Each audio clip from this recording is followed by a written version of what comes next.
here is Scott Pruitt. He was the Oklahoma, I think, head of the state EPA in Oklahoma, if I remember correctly, when Donald Trump appointed him to the federal EPA. His claim to fame when he was put into office, I should say on the federal level, was suing continuously the EPA so that he didn't have to follow environmental laws. That was what his job was. And so he was put there to deconstruct the administrative state, at least on the EPA level. Here he is with Newsmax's Rob Schmidt celebrating EPA versus West Virginia. Rob, think about it. I mean, from a legislative perspective, if Congress doesn't deal with these big issues, they can continue to blame what? They can continue to blame the departments and agencies and administrative agencies that make these decisions and never do the hard work of legislating. Right. And the court is really saying to Congress, you must do the job. You must pass the legislation, give the framework to the EPA, give the framework to all these administrative agencies. And you're right. This is much bigger than the EPA. This is across the bureaucracy, the deep state, the fourth branch of government, as we know, the career bureaucrats that exist in all these various agencies now have been sent a very clear message. You can't make it up. You know, the Clean Power Plan that the Obama administration passed, I led that effort along with other states to sue on that as I was Attorney General in the state of Oklahoma. Then when I went to the EPA, I repealed it. And then this particular matter is exactly what the court should have done. They sent the message to the administrative agencies. Look, you've got to only do that which you're empowered to do. I like the fact that he's bragging about repealing a regulation because he had the power to do that. The point is the Clean Air Act was exactly what he said that they weren't legislating. It is a framework, and it's not just bureaucrats. It is scientists who are assessing what it is we need to achieve the goals set out by Congress.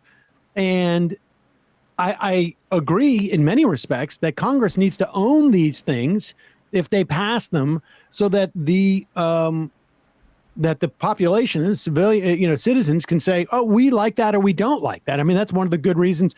I think one of the best reasons to get rid of the filibuster, make the parties own their positions. The idea that these bureaucrats who are scientists and experts in the field don't have the right to take aren't empowered by Congress when Congress says we're passing the Clean Air Act, figure out a way to fight climate change, figure out a way to make our air breathable or safe for people.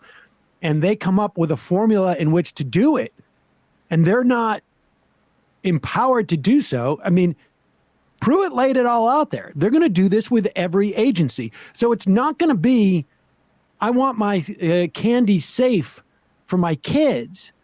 That's not going to be enough to charge the FDA with, let's say. It's going to have to be, Congress is going to have to come up with a formula. There can't be this much lead in it. There can't be this much. Maybe there's a new method of production of candy that Congress is not aware of, so they can't legislate as to what chemical can't be in candy.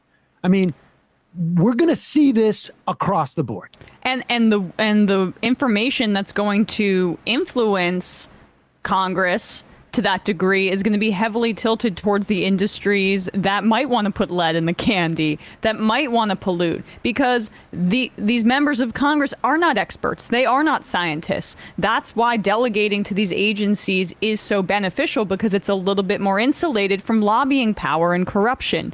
Now, that's the precedent that they want to set, that they have a much more direct line to influencing these kinds of regulations in their favor to help corporate profits than they would if the EPA was able to make its own determinations on this. I mean, they won't even need to lobby, because the EPA is not going to be able to do anything. In Congress, there's no way that Congress is going to get is even capable of getting that micro on these things. Well, and also because the Republican Party has been historically obstructionist, to use a Washington term, for decades at this point. They have hung their hat on it, Mitch McConnell in particular. So the idea that now Republicans are turning around and saying that the only way to get Congress has just got to legislate. Well, they've made it impossible for Congress to legislate for decades at this point, and that's obviously the purpose of this.